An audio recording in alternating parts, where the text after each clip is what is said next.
Okay, so this is the last step of our SPFx showcase. So we are here at the very bottom. So yeah, last time you're gonna hear me for a while, at least for the SPFx toolkit. So today we're gonna do a bit of a walkthrough of this extension. In the previous showcase, I shown how we extended SPFx toolkit with some AI enhancements and ways that it can support any version of SPFx. So be sure to check those out. And okay, so hi, my name is Adam, and I'm part of the PMP core team. I'm a maintainer of a few maybe PMP products you use and love. And yeah, if you want to reach me out, just reach me out, and yeah, let's move on. Okay, anyway, so what is SPFx Toolkit? It's a VS Code extension that is built on top of VS Code, and we extend it heavily. We extend the UI heavily, and also GitHub Copilot chat with language model tools. Under the hood, we use some of the PMP well-known products like the PMP samples. I will be showing the gallery today.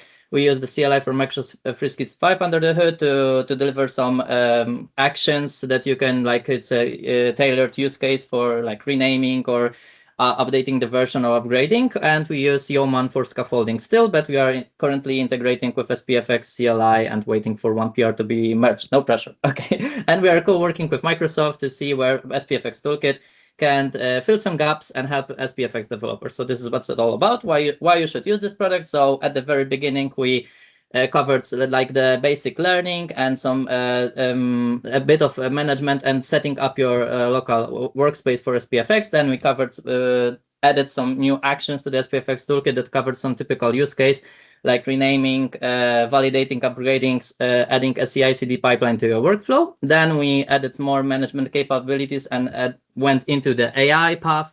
And we currently are dropping the SPFx chat participant in favor of language model tools that, for example, the Copilot can now upgrade the project from any version to any higher version you want for you, or set up your local environment, or do a bit of SharePoint management. And we add support for most of the actions in SPFx Toolkit to be able to run it on any version of SPFx.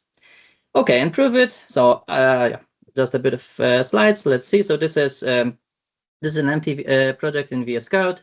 I mean, no, not even an empty project. It's just an open VS Code. Okay. Anyway, and then so we're gonna do a bit of a walkthrough today. When we go to SPFx Toolkit in this empty state, it's like the introduction mode. So it gives you the account. You can optionally sign in. Some basic actions that will help you validate your local workspace install, and some help and feedback that will give you additional tooling and correct guidance and learning content for SPFx. So you can totally start with SPFx Toolkit at the very beginning when you're in your SharePoint Framework journey, and it's even easier when you start the walkthrough. The walkthrough starts automatically when you install this extension for the first time.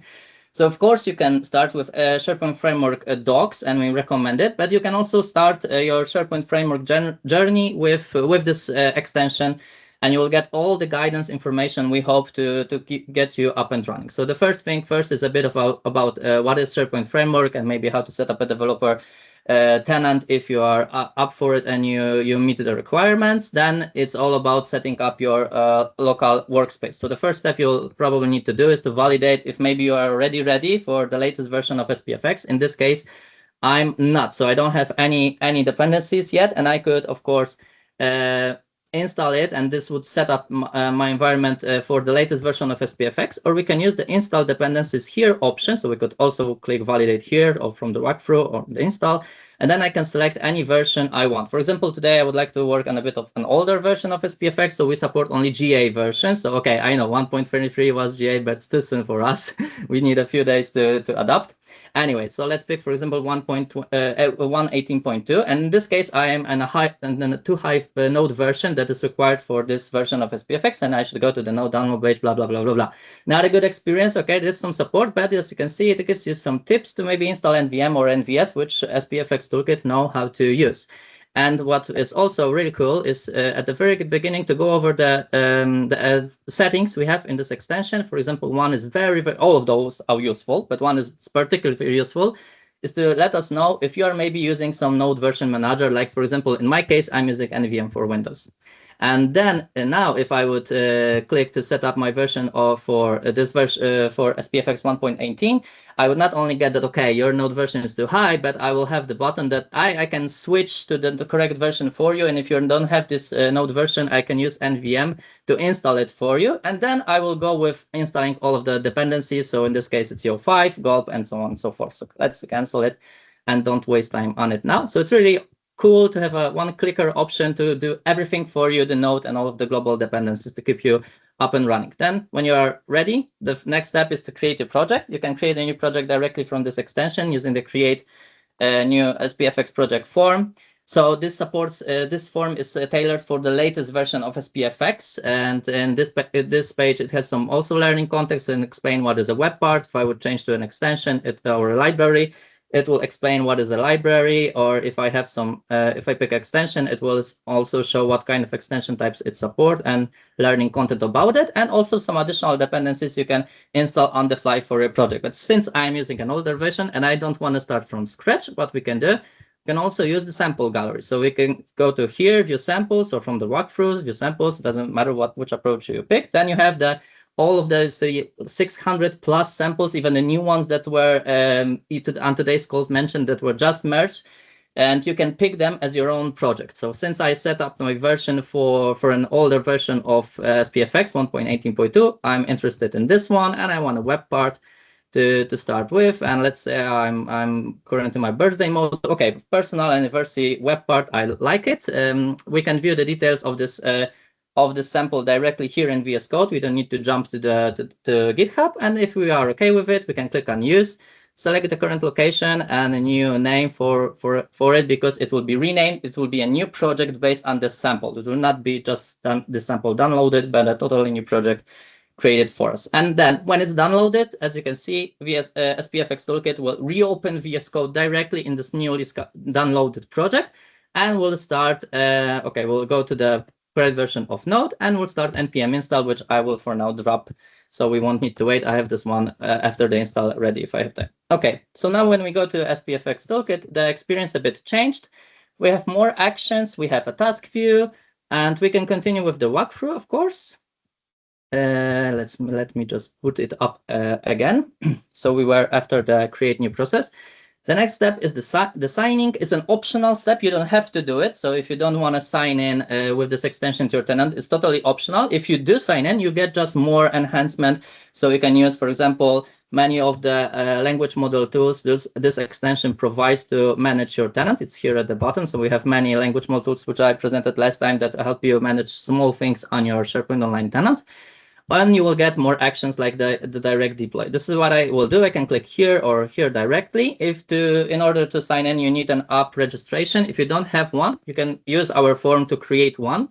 If you used Azure CLI on your tenant before, you can do the automagical step. Just click create here, and it will log in first using Azure CLI AppReg and your credentials, of course, and create this app registration with those permissions for you, and then relog into this one, so you are ready to go and use this extension. If you never used Azure CLI before, you have to go over the manual step. I already create an AppReg up front, so I will just go over the sign-in. This is my client ID. This is my tenant ID. Okay, let's confirm. Whoa, the time is burning. Current tokens. I just cannot talk faster. Okay, so as you can see, the sign-in is not a big deal. I'm already signed in, and in a bit we'll have those more capabilities. So we'll have when it will refresh, we'll have some tenant details. So this is the app registration. If I would click on it, it would go to the Azure portal, and you can see what app registration I'm using. Okay, let's not wait. Some useful links and some tenant health incidents. We can turn this off in the settings if you're not interested. Trying to trim this view a bit. Okay. So there's a lot here, and we also have those app catalog details. We have everything on the tenant level app catalogs and all of your site level app catalogs, and you can also see the apps you have on each site level app catalog, and you have some management capabilities. Like, for example, you can directly here click on the install button or the remove button to remove it from the app catalog, or deploy or copy. So I showed this last time on the last showcase. We also, of course, have the task view as well.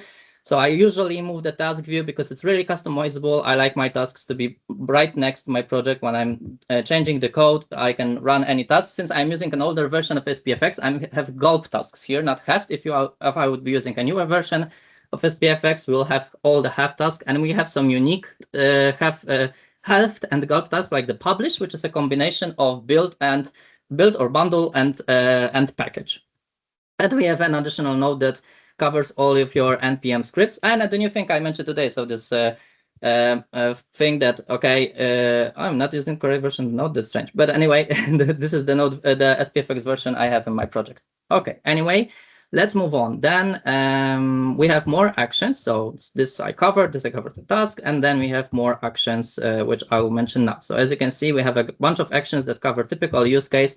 Like, for example, we can upgrade our project to, let's say, the latest version of SPFx. And now this is a step where it will create a report for me, what needs to be updated in my current project to the latest version. I also get a code tour, which shows the things I need to change directly in 9. I got both modes, so the code tour and the report, because I have this in my settings that I want to have both things generated at the same time.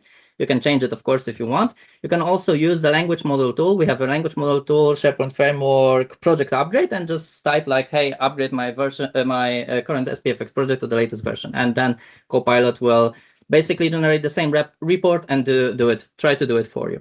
We also have the validate. We can use, for example, the validate. This is interesting, the validate local setup. So it will check the version I have in my current project and check if my local setup is okay for this version of my current project. So just to keep you double sure that you're ready to go with the current project you're working on. Rename, granting APM permissions, deploying directly from here. Scaffolding a CI/CD pipeline. This is also something we recommend to check out during the walkthrough. So, okay, we have code snippets. I won't show it today.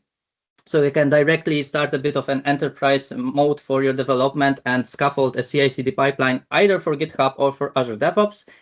And it's really easy if we don't want to scaffold a new uprec and a certificate. It's really fast. It's already pre-built with some defaults based on your project. And we can even pick for which site level app catalog I want to deploy my project and click on generate. And then bada bing, bada boom. In a bit, it will show up here in my project GitHub. This is the flow. It's created. And it already has the tags and the required steps to build my project for this version and deploy it to this site level app catalog. So really easy to have a CI/CD pipeline up and ready for you. Okay, and then you can continue with the learning process and join our community. Really cool. Let's jump to the project in which I already clicked on the let's refresh. On the npm install, so we didn't need to wait. Let's just reload the window so it will refresh that I'm also logged in. This is the same project, you have to believe me, just named demo1, and I already hit and did the npm install here, and just let's see how it would be quite fast, I hope. So we can run the build, but let's maybe not burn time for it, 2 more minutes. Okay, so we can use the publish action in production. So let's say I want to bundle my project and package it already. Okay, let's not even wait. Okay, I hope it will be quite fast. And then it will create a package so we can use the tasks view already for it. And then let's say when it's ready, I want to deploy it to some app catalog I have, game demo 2. Let's go to this app catalog so you can see that this web part is not there yet, and when it will be built, come on, we can use the perfect deploy project to an app catalog, and then we have a list. We can either go to the global, to the tenant level app catalog, or any site level. I will pick this one, and in a bit it will be deployed directly here to this app catalog. We can go even to the page. Maybe it's already here, but just okay. So it's already here, and VS Code needs to wait for the feedback. So you can see it's quite easy to deliver my SPFx project. I started from my sample. We can extend this view and see that's already here, and I can directly install it on the site. It's not on the site yet. So if I would go to the site contents of the site, it will not still be there, just deeper to the site level app catalog, but of course we can do it. So click on the install. It's a quick action here, and you see it's not still here, but it will be here in a bit. If I refresh, okay, the package is still here. I have only 20 seconds, so okay, I wanted to show it how you can just edit the page, but doesn't matter, you know how to do it. So it's really quick with SPFx Toolkit to get you up and running. I try to go under 15 minutes to just how you can start with SPFx, how to set up your local environment, pick a sample and just build it, deploy it, and already play around and do some debugging to start your journey with SPFx. It's that easy, under 15 minutes to go about it, maybe a bit slower than I did. Okay, anyway, just the last slide. Sorry for taking, again, too much time. Thanks for watching, and if you are interested in this project, be sure to visit our docs. If you want to help us out, be sure to visit our repo and just pick an issue and code with us, and join our community and join the Discord server to connect with us. And happy coding as always, everybody.